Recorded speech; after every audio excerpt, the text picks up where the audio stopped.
जी हमारे डीजे भाई जलील होके जा रहे हैं, मोटरसाइकिल पंचर हो गई है और अब जलालत है। ये आज़ादी पता नहीं कौन सी आज़ादी है, हम तो कैद हो गए हैं मोटरसाइकिल के साथ, तो लिहाजा अल्लाह खैर करेगा, कोई बात नहीं। जा रहे हैं हम, पंचर वाला ढूंढ रहे हैं। पंचर वाले भी सारे आज़ादी मनाने गए हुए हैं। मुझे लगता है किसी पंचर वाले के घर जाना पड़ना हमें, वैसे तो कोई ऑप्शन नहीं नज़र आ रही। ऊपर से ये मौलवी माशाल्लाह सारे आए हुए हैं LTP वाले, तो इन्होंने हमारा जीना आराम किया हुआ इस वक्त। ये देखिए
इंशाअल्लाहुर्रहमान अज़ीमुश्शान दूसरी सालाना ताजदारी नबूवत कॉन्फ्रेंस बमुकाम मरकज़ी जामे Masjid Ghausia Lashkar colony main Ferozepur road Lahore पर मुनक़िद की जा रही है, जिसमें खुसूसी खिताब सफ़ीर इस्लाम जानशीन अमीरुल मुजाहिदीन कायद मिल्लत इस्लामिया अल्लामा हाफ़िज़ साद हुसैन साहब रिज़वी और गाज़ी नामुस रिसालत अक्स अमीरुल मुजाहिदीन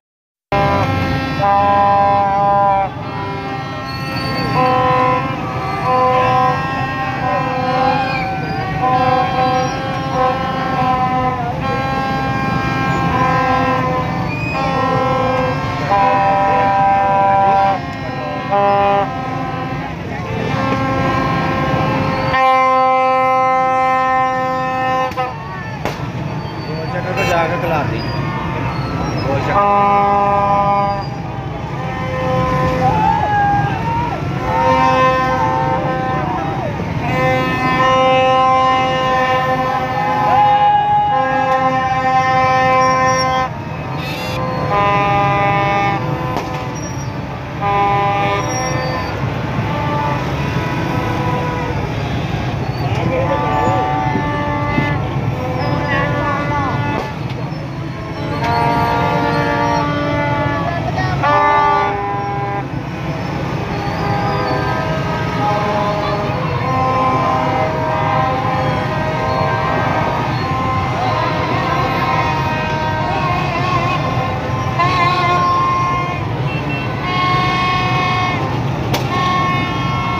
Jadi pembeli.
10 रुपये का नोट नहीं छड्डिया थले जान दे कितने जा रहे थले थले रख के जान दे बड़ी बम दे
यार कितने बंदे कर रहे पढ़ाई